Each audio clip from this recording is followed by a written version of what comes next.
But first at 6 tonight, as the temperatures continue to drop, some of the area's homeless say they need somewhere else to turn. That as Dane County leaders are still deciding where to put a day shelter, weighing two different options. Meanwhile, a group has set up camp at the old Occupy spot on East Washington, and tonight they may not have to leave, at least for now, and that's where we find Dannika Lewis with more on the story. Danica?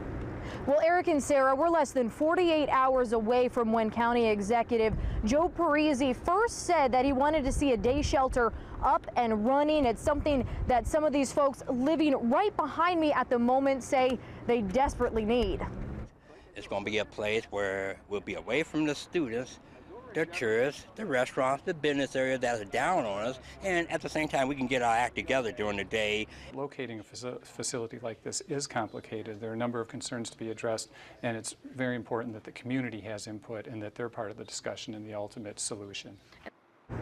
Now, in the meantime, you have a dozen or so tents pitched at the same site Occupy Madison took over until May. Mayor Paul Soglin says he won't take any steps to remove the homeless here until they know what to do to get these people off the street.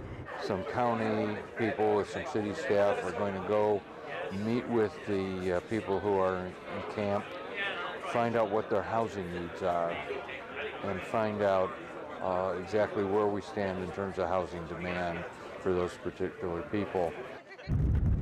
Now, Soglin says development on this end of the property isn't slated to start until spring. Now, as far as a deadline for this day shelter goes, well, that's anyone's guess. Soglin says it's up to the county to figure out what's going to happen, and Parisi stressed that two options are still on the table: a former military building over on Wright Street and a building on the 800 block of East Washington Avenue. All of this going on as temperatures certainly start to cool down and get more close to that frigid winter. It is cooling off. All right, thank you, Danica.